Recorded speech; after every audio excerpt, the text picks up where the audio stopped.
ഒന്നാറിഞ്ച മക്കളെ ചക്ക മൂത്തുകൂടെ പോയി വെക്കാൻ പോയതിന് പോണ വഴിക്ക് കൂടെ ഫുള്ള് മുള്ളാക്കുമോ മുള്ളി മേച്ചിയൊക്കെ ഉണ്ട് കീറുക എന്നിരിക്കണം ഞാൻ പഴയ മേച്ചിയെ കീറാ തട്ടോട്ട് പോകുന്നതാണ് അപ്പം നോക്കുമ്പോൾ ഞമ്മക്കിന്ന് ചക്ക മൂത്തിട്ടില്ല ഒണ്ടാറടിക്ക് കൊക്കി ചാടി പോകും നോക്കുമ്പോൾ അപ്പം മക്കളെ എല്ലാവരും ഇങ്ങനെ പോരുമ്പോൾ ചക്കയും മാങ്ങൊക്കെ ഇപ്പോൾ കൂട്ടാൻ വെക്കണ നേരമല്ലോ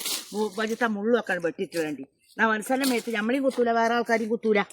അപ്പം എന്താ ബജ്ജി എന്നാക്കിയാലും പഠിച്ചാൻ ഭാഗത്തുനിന്ന് കൂരിട്ടു അപ്പം ഈ മുള്ളും കാടൊക്കെ വെട്ടി കൊടുത്താലുണ്ടല്ലോ പോണവർക്കും നല്ലോണം പോകാം ഞമ്മക്കും പോകാം അള്ളാഹിൻ്റെ റസൂലും പറഞ്ഞതും അള്ള പറഞ്ഞതും ബജ്ജി നന്നാക്കി കൊടുത്താൽ സ്വർഗത്തൊക്കെ പോകുന്ന ആൾക്കാർ പറയുന്നത് അപ്പം ഞമ്മക്ക് അതൊരു വഴി തെറ്റല്ലാവും അസ്സലാമു അലൈക്കും നോക്കുമ്പോഴോ കാണിങ്ങൾ ചക്കണ്ട് മുകളിലൊക്കെ നിറച്ചുണ്ട് പക്ഷെ മൂത്തിട്ടില്ല ഇന്നിപ്പോൾ മനസ്സിൽ പൂതി വെച്ചാൽ ചക്കക്കൂട്ടാനും നെല്ലുത്തിയതിൻ്റെ കഞ്ഞിയും പക്കരും കൊണ്ട് ഇറങ്ങിയതേനി അപ്പം നോക്കുമ്പോഴൊക്കെ ചക്ക മൂത്തിട്ടില്ല ഇനി എന്ത് കാട്ടാനാ ഞാൻ 2 ദിവസം കൂടി കഴിഞ്ഞാൽ മൂക്കേക്കാരോ വലിയ ചക്ക മൂത്തിട്ടില്ല ഇപ്പം മക്കളെ അത് നമുക്ക് ഇടുമ്പോൾ നിങ്ങൾക്ക് കാട്ടി തന്നെ കൂട്ടാൻ വെക്കുമ്പോൾ കേട്ടോ അപ്പം മൂത്തിട്ടില്ല നമ്മൾ പോട്ടെ ഞാൻ എടുത്ത് കൂട്ടാൻ വെച്ചുകൊണ്ട് മീൻ്റെ കറിയും വെച്ച് തിന്നുമ്പോൾ നിങ്ങൾക്ക് കാട്ടി തന്നെ ഇൻഷാ അല്ലാഹ്. അസ്സലാമു അലൈക്കും മക്കളെ ഏക്ക് എജ്ജുണ്ട് കമൻറ്റ് ചെയ്യണ്ട് ഷെയർ ചെയ്യണ്ട്.